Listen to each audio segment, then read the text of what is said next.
everyone, my name is Saiful Nisba and welcome to my Earth Study channel. तो आज हम पढ़ने वाले हैं चैप्टर नंबर 1 के words meaning who did पैट्रिक्स homework. ठीक है, और पूरी बुक के जो भी वर्ड्स मीनिंग इम्पोर्टेंट थे वो सारे मैंने यहाँ पर लिखे हैं। और एक और बात, आपको ये वर्ड्स मीनिंग याद भी करने हैं और उसके साथ साथ आपको इनके सेंटेंसेस भी बनाने हैं ताकि आप इन्हें रोज़ अपनी डेली लाइफ में यूज़ कर पाएँ। तो इससे अच्छा आप इन्हें रटे नहीं, आप इन्हें सेंटेंस में बना के रोज़ यूज़ करें। ठीक है, और इससे क्या होगा, आपकी इंग्लिश जो है वो इम्प्रूव होगी। और चलिए तो हम वर्ड्स मीनिंग देख लेते हैं। पहले निंटेंडो का मतलब वीडियो गेम, आप इसे इंग्लिश में भी वीडियो गेम ही लिख सकते हैं। ठीक है, इग्नोरमस यानी an ignorant person who lakhs education, यानी जिसके पास बहुत कम शिक्षा हो या बिल्कुल ही ना हो। ठीक है, अज्ञानी व्यक्ति। उसके बाद आता है हमारा ग्रैब्ड, जल्दी से पकड़ लेना। ठीक है, to take something with a sudden movement, पकड़ना। ठीक है, पकड़ना। और ग्रांट मतलब देना, गिव। Okay, breaches, breaches. यहाँ पर क्या हुआ है कि चैप्टर्स में जो है ना, यहाँ पर बहुत राइमिंग वर्ड्स का यूज़ हुआ है, तो इसीलिए ब्रीचेस को इन्होंने ब्रिचेस कर दिया था।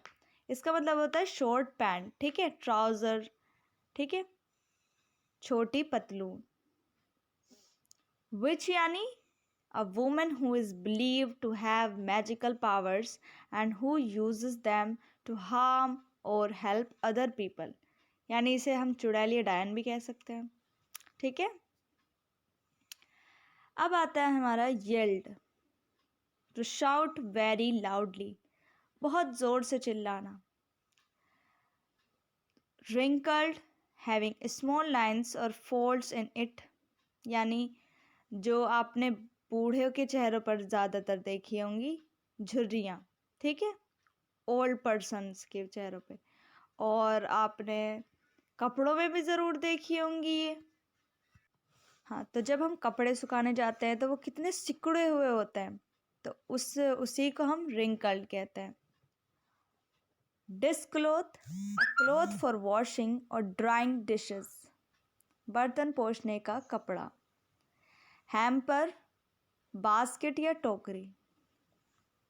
Double his फिस्ट्स, to bend your fingers tightly so that you are ready to fight with someone, यानी इसका मतलब ये, जब आपको गुस्सा आता है तो आप दोनों हाथों को फोल्ड कर लेते हो बहुत गुस्से से और आप मारने के लिए तैयार हो जाते हो, तो इसी को हम डबल हिज फिस्ट कहते हैं। grimaced and scold pursed his lips, his face has had these expressions showing disgust, anger and disapproval, यानी घृणा, क्रोध और अस्वीकृति। कुछ एक्सप्रेशंस हैं ये। ठीक है, एल्फ किसे कहते हैं? A small creature with pointed ears who has magic powers, छोटा आदमी जिसके पास मैजिक पावर्स हों, जिसके कान नुकीले हों। ठीक है, उसको हम एल्फ कहते हैं। और glitch, a fault in a machine that prevents it from working properly, here hitch or problem. तो ग्लिच का यूज़ कहाँ पर हुआ था, आपको याद होगा जब हम चैप्टर पढ़ रहे थे तो उसमें क्या था, एल्फ जब पैट्रिक का होमवर्क कर रहा था तो उसमें एक प्रॉब्लम थी। क्या प्रॉब्लम थी कि उसे कुछ पता नहीं होता कि उसे क्या करना है, और उसे पता नहीं होता और उसे हमेशा हेल्प चाहिए होती थी। वहाँ पर ग्लिच का यूज़ हुआ था। ठीक है, स्क्वीक्ड यानी to make a short very high cry or sound, shout यानी चीखना, चीखना भी कहते हैं। तो ये सब स्क्वीड, ये सब कौन चिल्ला रहा था चैप्टर में? एल्फ चिल्ला रहा था, छोटा आदमी।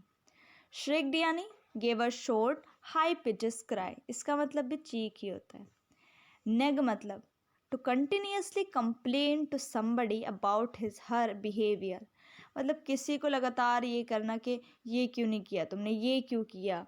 मतलब किसी को नैगिंग करते हैं ना हम, अपने छोटे भाई बहन को, या मम्मी पापा कभी कभी हमें भी कर देते हैं, है ना, ऐसे ही होता है। तो उसे हम नैगिंग कहते हैं कि यहाँ पे ये क्यों रखा, परेशान कर देते हैं, उसे ही हम नैगिंग कहते हैं। Drag, something dull and uninteresting, कुछ नीरस और अरुचिकर। वेरी वेरी टायर्ड, थका हुआ। Puffed, finding it difficult to breathe, सांस लेने में मुश्किल होना। और यहाँ पे हाँकना नहीं है, यहाँ पे हाँफना होगा, ठीक है। आप इसे करेक्ट कर लीजिएगा। यहाँ पर ये थोड़ी गलती हो गई, आप इसे ठीक कर लीजिएगा। पफ्ड यानी हाँफना। स्लाइली, सीक्रेटिवली, गुप्त रूप से। चोरस, डेली बोरिंग वर्क, अब उबाऊ काम, ठीक है, जो भी हमारे डेली के काम होते हैं उनको हम कहते हैं चोरस। कर्स्ड, श्राप, किसी को हम श्राप देते हैं, है ना, मूवीज में बहुत ज़्यादा देखा होगा श्राप। और bleary, used about the eyes, red, tired and unable to see clearly, आँखों के बारे में प्रयुक्त, लाल, थकी हुई और स्पष्ट रूप से देखने में असमर्थ। यानी जब आप रातों रातों को काम करते हैं, रात को जागने से आपकी जो आइज़ रेड रेड और मोटी मोटी हो जाती है ना, और थकी हुई बिल्कुल, उसे ही हम क्या कहते हैं, ब्लरी। ठीक है, तो ये सारे वर्ड्स मीनिंग जो हैं आप अच्छे से इन्हें पढ़िए, समझिए, ठीक है, और इन्हें सेंटेंस में यूज़ करें और इन्हें रोज़ अपनी डेली लाइफ में यूज़ करें सेंटेंस को बना के। और इससे क्या होगा, आपके वर्ड्स मीनिंग आपको रटने नहीं पड़ेंगे, आपको खुद ब खुद ही याद हो जाएंगे जब आप सेंटेंसेस में इन्हें यूज़ करेंगे, ठीक है। आप ये नहीं है कि एक चैप्टर के पूरे वर्ड्स मीनिंग आपने रट लिए और फिर बाद में आप भूल गए सारे, ऐसा नहीं करना है आपको। आपको क्या करना है, हाँ, इन्हें सेंटेंसेस में बनाना है और रोज़ इन्हें यूज़ करना है, ठीक है। तो चलिए, आज की वीडियो के लिए बस इतना ही। मिलेंगे नेक्स्ट वीडियो में, तब तक के लिए बाय एंड टेक केयर।